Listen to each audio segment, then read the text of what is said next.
to my YouTube channel, Love for Special Thinkers. So in today's video, we are going to talk about tips and tricks for landing a special education job. So if you're interested in this video, stay tuned and don't forget to like, comment, and subscribe. Hey, but wait, if you stay tuned to the end of this video, you will learn how to enter my giveaway. Yes, I'm doing a giveaway, so please stay tuned to the end of this video so you can get more details about this giveaway. So let's jump straight into the video.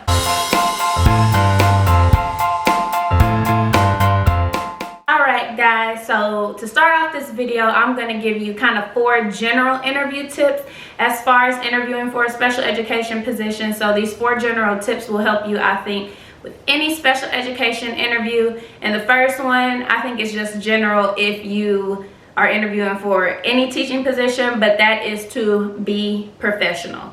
So that is as far as your dress, how you present yourself in the interview. Always come prepared. Have a copy of your resume.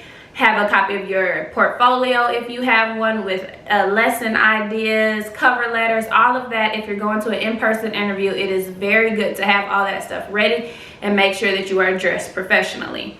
Also, in this day and age, I'm sure a lot of people are interviewing for positions virtually, so on Zoom or Google Meet or any of those platforms. And so you should also be professional even if you're interviewing from your home. So what that looks like is, even if you're not dressed to the T from top to bottom, just at least make sure you have on some type of professional top. Make sure that your hair is combed, and also make sure that your backdrop isn't your bed.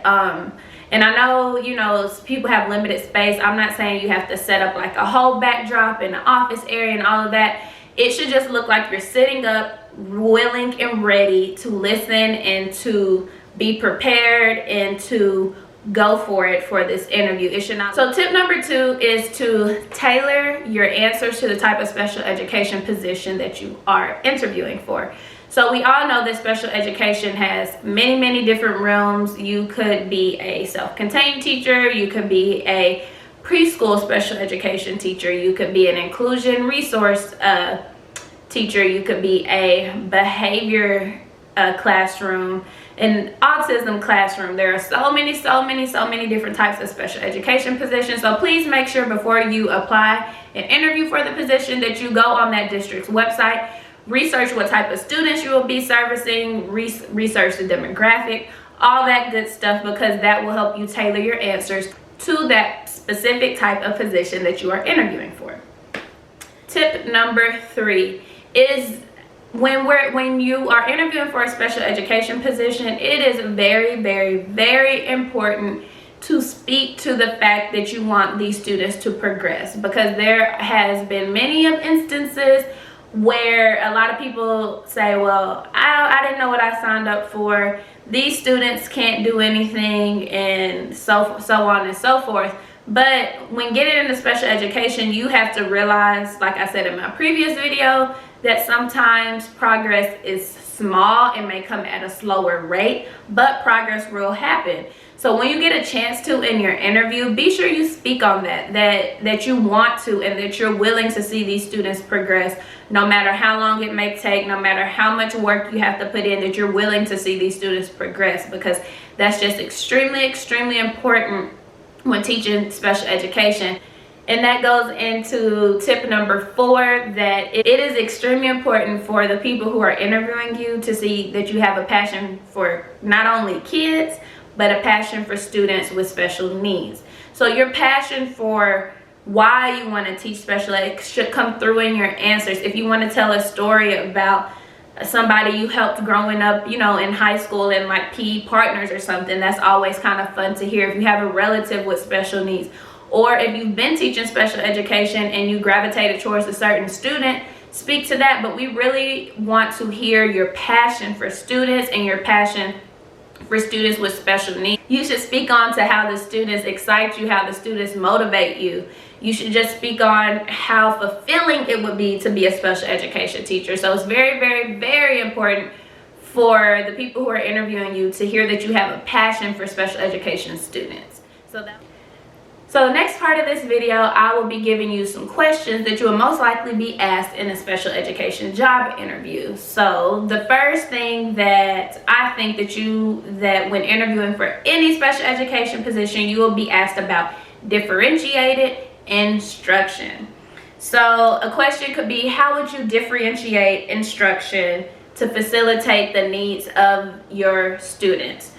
It is very important that you research differentiated instruction and you research different ways to differentiate instruction with your demographic, the age group, if you're co-teaching, class size, subject matter. So for math to differentiate instruction, you could put your students into 3 groups if you were doing self-contained, and you would have yourself teaching a group and a paraprofessional teaching a group and another paraprofessional teaching a group, and they could be working on the same skill but just broken down into levels. So they could be working on addition, right? And so to differentiate that, one group will be working on adding with manipulatives, another group will be working on word problems, and another group could be working on writing their own word problems. So that's just a quick way to kind of throw a differentiated classroom example out there, but I guarantee you, if you are teaching special education, you will be asked about differentiated instruction. Question number 2 that you will probably be asked is, how will you manage and work with your paraprofessionals? So if you're co-teaching, it might be, how will you work with your counterpart, like your general education teacher, but I guarantee you, you will get some sort of question on how do you work well with others, how do you manage other adults. And so a few tips on how to kind of nail that question with a great answer is to talk about, building relationships with your counterpart, with your paraprofessional. Discuss maybe that you work well with the team, that you're open to ideas, and especially with paraprofessionals, it's very important to discuss that the workload is not all on them, nor is the workload all on you. But as the lead teacher, it will be up to you to delegate those responsibilities. So that's very important to touch on, especially if you get asked a question about paraprofessionals, is delegating responsibilities in a classroom. Another question that you may be asked is about the IEP process. A question could be, how familiar are you with an IEP process? Have you written an IEP before? And if you are a first-year teacher, you have not written an IEP before, right? So you could speak to, no, I have not written an IEP before, but I have looked at an IEP, which you can if you have not yet taught. You can go online. You can look at sample IEPs. You can look at sample IEP goals. You could look at different ways to, the steps to writing an IEP. So as far as, how familiar are you with the IEP process, it's very important to touch on how you develop those goals, how you develop the accommodations for those students. So it can always lead back to data and assessment. So you could say, I would assess the students, I would track data to determine their new goals. I would look at their accommodations and figure out what works best for them in the classroom. What do they need? So it's all about assessing students when writing an IEP, right? And then of course, you could be asked a million scenarios from sunup to sundown. When I have sat in interviews with my administration team on my campus, I am sure to ask scenarios that have happened in the classroom that they are interviewing for, or that has happened in the past, because with special education, you don't always know the group of students you're going to get. You might not have a spitter this year, but you might have a spitter when you become a teacher, right?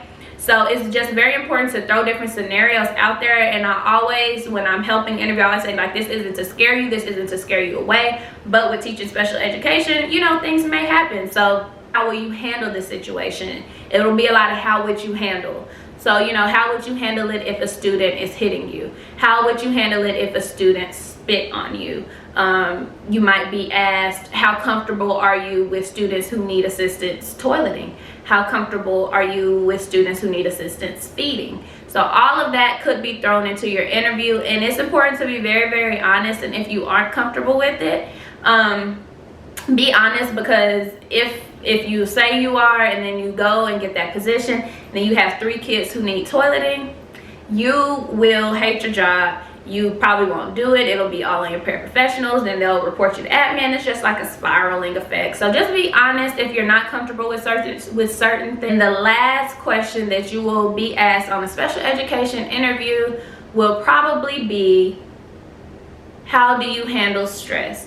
Now, when teaching special education, we all know that it can be a stressful position, and campus administrators and leaders really want to know how you handle stress. They may ask you, how do you decompress? What would happen, if you got frustrated in the middle of the day? What would you do? And it is okay to say take a break, right? Because they probably already told you'll be working with the co-teacher. You have paraprofessionals.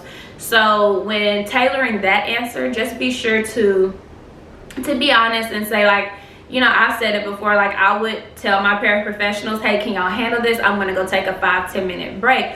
But then also say, I would offer the same to them if they ever needed it. And it's always important to say how you decompress when you go home, because that's important too.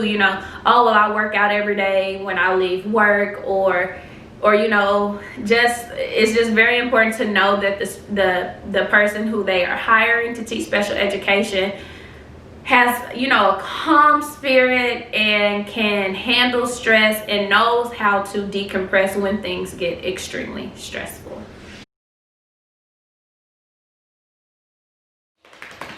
Giveaway. I am doing a giveaway, guys, so stay tuned if you're interested, and don't forget to like, comment, and subscribe.